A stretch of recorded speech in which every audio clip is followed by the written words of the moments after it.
Alam mo ba kung saan matatagpuan ang Sipaway Island?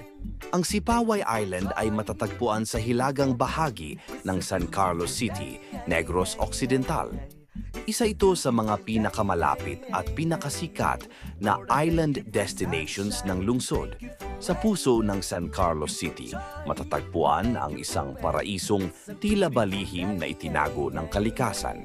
Isang isla na may tahimik na kapaligiran, malinaw na dagat, at mga tanawin na tunay na nakaka-relax.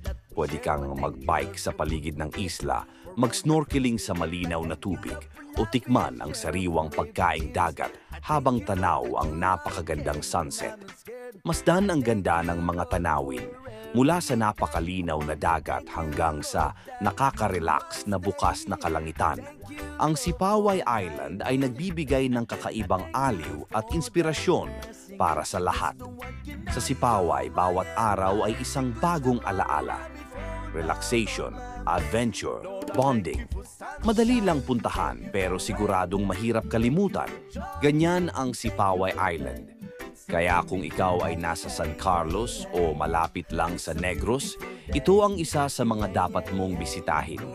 Tara at mag-island vacation na sa Sipaway Island.